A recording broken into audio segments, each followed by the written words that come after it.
मला या सीईटी परीक्षेवरती संशय निर्माण होण्याचं कारण काय अद्वय? म्हणजे एक सांगू का सर, मलाच नाही सगळ्यांना म्हणजे जे विद्यार्थी ग्रामीण भागातला विद्यार्थी असू दे, शहरी भागातला असू दे, कुठलेही शिक्षक जे कोचिंगमध्ये काम करतात किंवा जे कॉलेजमध्ये शिकवतात ना, हे सगळ्यांना माहिती आहे सर, की दरवर्षी जो सीईटीचा रिझल्ट येतो ना, म्हणजे साधारण एक 2023च्या पुढे, तर त्या रिझल्टमध्ये ना खूप जास्त असा डिफरन्स दिसून येतो. म्हणजे स्पेशली जे टॉप रँक्स आहेत ना, जसं आता यावेळेस जेव्हा प्रोव्हिजनल लिस्ट लागली, तर विद्यार्थ्यांनी परत कंप्लेंट केल्या. या दरवर्षी कंप्लेंट करतात, हे पहिल्यांदा नाहीये. की सर माझा पर्सेंटाईल खूप खाली गेलाय किंवा सर मी पेपर तर चांगला गेला होता, पण माझा रँक जो आहे तो खाली गेलाय. तर आम्ही मग लिस्ट चेक केली की बाबा असं का झालं. तर मग आम्हाला दिसलं की वरचे जे विद्यार्थी आहेत, तर ते वरचे विद्यार्थी त्यांनी कुठेच परफॉर्म नाही केलंय. जेईला पण नाही केलंय, 12वीला नाही केलंय, 10वीला नाही केलंय. म्हणजे अगदी सर 40-40, 50-50% असलेले विद्यार्थी पहिल्या 100 मध्ये आहेत. अच्छा, तुम्ही मला जर थोडस तुमच्याकडे तुम्ही एक व्हिडिओ पण केला होता, त्याच्यामध्ये तुम्ही ते सगळं नीट असं दाखवलं होतं. चार्ट दाखवू शकता, लोकांना पण पटकन समजायला मदत होईल. हो हो हो हो, मी शेअर करतो, एक मिनिट. मी ग्राफिक्स वगैरे सगळं हटवा स्क्रीनवरचं, मी आमच्या टेक्निकल टीमला सांगतोय की जेणेकरून त्यांनी जो शेअर केलेला चार्ट आहे तो पूर्णपणे नीटपणे दिसावा आपल्याला. करेक्ट. आता हे सर ही जी सीईटीची परीक्षा आहे ना, तर याच्यामध्ये सगळ्यात पहिला मुद्दा काय आहे ना, माझा पहिला पॉइंट आहे, मी का ऑब्जेक्ट का करतोय, की किंवा आम्ही सगळे मिळून का ऑब्जेक्ट करतोय, की एक कोरिलेशन असतं. तसं जो विद्यार्थी 10वीत ज्याला चांगले पडतात ना, तर त्याची प्रोबॅबिलिटी हाय होते की 12वीत चांगले पडतील. 12वी असेल तर जेई असेल, ठीक आहे. असं नाही होऊ शकत की त्यांनी कुठल्याच एक्झामला परफॉर्म नाही केले आणि एकाच एक्झामला डायरेक्ट परफॉर्मन्स दिलाय. हे होताना दिसते. बरं, हे एका विद्यार्थ्यासाठी होऊ शकतं, पण हे लिस्टमध्ये भरपूर विद्यार्थ्यांमध्ये होतं. जसं तुम्हाला दाखवतो बघा. सगळ्यात पहिले एचएससी वर्सेस सीईटी. तर आपण फक्त पीसीएम चे मार्क्स पकडू, कारण सीईटी साठी पण पीसीएम लागतं. मान्य आहे मला, पीसीएम ऑब्जेक्टिव्ह लागतं तिथे सीईटी साठी, आणि बोर्डसाठी सब्जेक्टिव्ह लागतं. लिहायचा अप्रोच असतो. सो बोर्डला काय असतं की आपण कसं लिहितो त्याच्यावर मार्क्स असतात, आणि सीईटी मध्ये उत्तर मॅटर करतं, फायनल आन्सर मॅटर करतं. कसं लिहितो वगैरे नाही, फायनल आन्सर आलं पाहिजे. पण आता बघा सर तुम्ही, की हा मेरिट नंबर 13 बघा, तुम्हाला स्क्रीनवर दिसत असेल, 13, 15, 19, 20, 21 यांचे सर जे एचएससी चे पर्सेंटेज आहेत ना, म्हणजे 12वीचे जे पर्सेंटेज आहे ना सर, ते 50च्या पण खाली आहे. म्हणजे 45, 45, 59, 58, 50, 50, म्हणजे हे कुठूनच टॉपर्स वाटत नाही. म्हणजे हा एक एलिगेशन आहे की हे असं आहे. आता बरेच जण याच्यावर काय म्हणतात की होऊ शकतं हे ड्रॉपर्स आहेत, किंवा होऊ शकतं यांनी 12वीला फोकस नाही केला आणि सीईटीला फोकस केला. तर मग मी ते खोडून काढतो. कसं, आता हे सीईटी सेलचा रिप्लाय सर, मागच्या वर्षी आपण सीईटी सेलला हा मुद्दा उपस्थित केला होता, आमच्या जे काही शिक्षक आहेत त्यांनी. तर त्यांनी सांगितलं, यांचा रिप्लाय आहे, the performance of a candidate cannot be compared with his performance in HSC. So बोर्डचा performance वेगळा आहे आणि जो सीईटीचा परफॉर्मन्स आहे तो वेगळा आहे. तर मग ठीक आहे, आपण मान्य करू की वेगळा असेल, पण मग तुम्ही जेईला तर परफॉर्म कराल ना.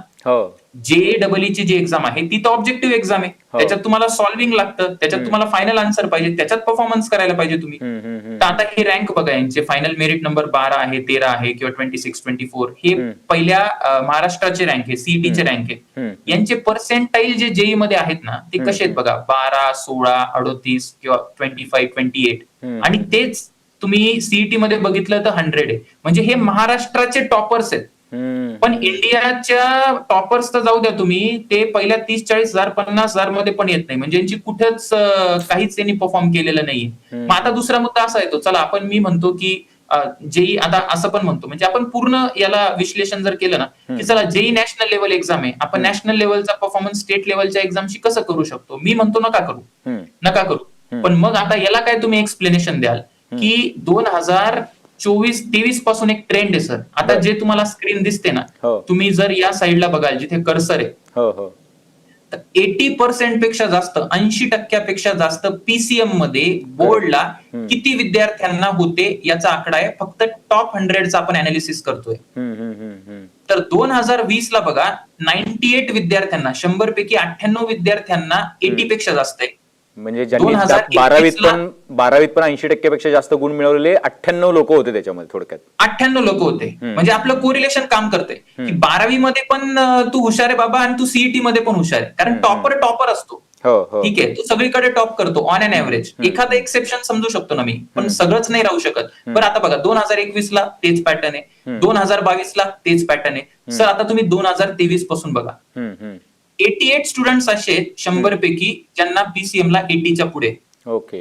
आता हा आकडा ड्रॉप झाला, म्हणजे 12 विद्यार्थी 80च्या खाली गेले. त्याच्यानंतर 2024ला 63 म्हणजे 37 खाली गेले. बरोबर. आणि असं करत करत सर 2026ला 43 फक्त आहेत जे 80च्या वरती, म्हणजे 57. म्हणजे 2021-22ला सगळे विद्यार्थी 80च्या पुढे आहेत. आणि असं 2026-27ला सर 57 विद्यार्थी 80च्या खाली गेले. बापरे. बरं, हे जाऊ द्या. हे म्हणजे तुम्हाला वाटत नाही का हे याच्यात डाऊट आहे? हे फारच डाऊटफुल आहे, म्हणजे निश्चितपणे डाऊटफुल आहे की ज्यांना जेईई मध्ये पण मार्क मिळत नाहीत, ज्यांना 12वीत पण मार्क मिळत नाहीत, त्यांना मात्र सीईटी मध्ये मार्क मिळतात, आणि ते पण असे की पाऊस पडावे इतके काय कोसळलेत मार्क त्यांच्या अंगावर, असं वाटायला लागले. बरोबर आहे सर, बरोबर आहे. आणि जो अभ्यास करतो ना सर विद्यार्थी, त्याला हे सगळं पाहून खूप दुःख होतं, म्हणजे खूप वाईट वाटतं. पण मग या मुलांचा जो परफॉर्मन्स आहे सर अद्वय, की तुम्ही मला एक गोष्ट सांगा की या मुलांचा पीसीएम मधला परफॉर्मन्स काय आहे? हा, तर तेच सांगतो तुम्हाला. आता 12वीचं बघितलं आपण. तर आता चला, काही जण म्हणतील की 12वीचा डेटा पण नका घेऊ. होऊ शकतं बाबा की 2023 नंतर महाराष्ट्र शासनाने काय केलं की एक्झामची पातळी जी आहे 12वीचे जे ना, ते कॉपी मुक्त अभियान राबवलं. ठीक आहे, म्हणून यांचे पर्सेंटेज ड्रॉप झाले. चला, मान्य करू आपण. पण मग 10वीला तर तसं नसायला पाहिजे ना. 10वीचा काय संबंध आहे? 10वीला पण सेम ट्रेंड आहे. तुम्हाला दिसायला लागलं का की 2024, 25 आणि 26 सर हे जे विद्यार्थी आहेत ना, म्हणजे बघा 2026ला 48 स्टुडंट्स आहे. पहिल्या 100 मध्ये 48 स्टुडंट्स आहेत ज्यांना 85 पेक्षा कमी आहे 10वीत. बापरे.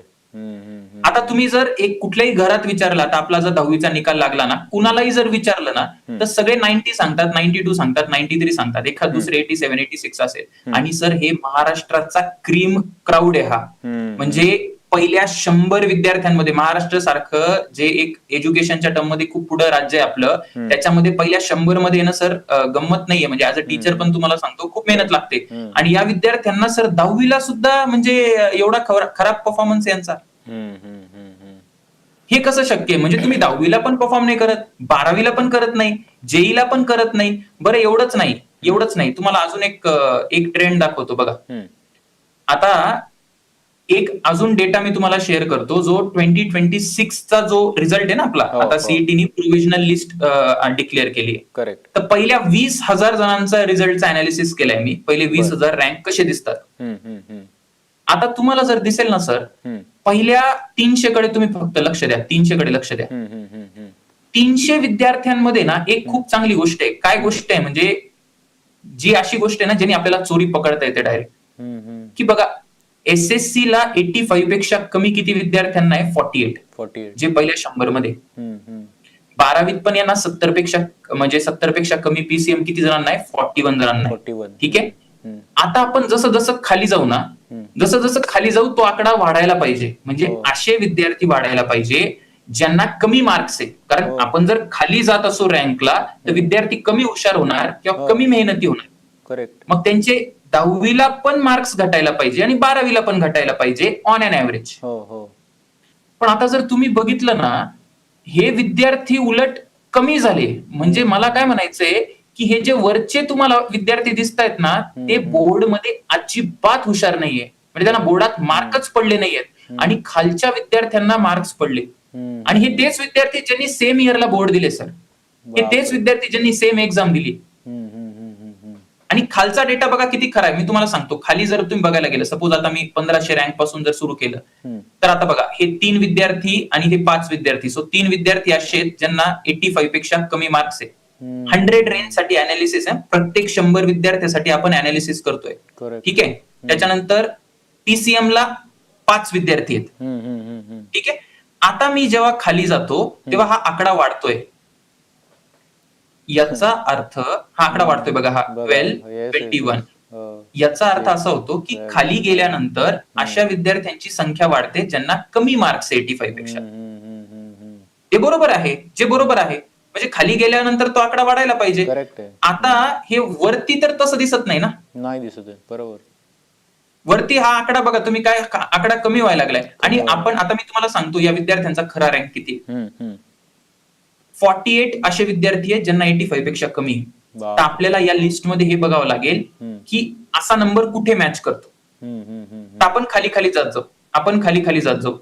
तर जसं खाली गेलो ना, बघा आता हा नंबर वाढत चाललाय, अजूनपर्यंत सर 20,000 रँक पर्यंत तो टचच झाला नाही. हम्म. म्हणजे 20,000 रँक पर्यंत असे प्रत्येक 100 रँकला असे कुठेच विद्यार्थी नाही आहेत ज्यांना 85 पेक्षा कमी मार्क्स आहे. इतक्या जास्त विद्यार्थ्यांना 85 पेक्षा कमी मार्क्स आहे. फक्त जे पहिले 100 विद्यार्थी आहेत ना, 100, 200, 300 त्याच विद्यार्थ्यांमध्ये हा ट्रेंड आहे. म्हणजे हे जे विद्यार्थी आहेत ना, ते घोस्ट विद्यार्थी आहेत. अरे बापरे,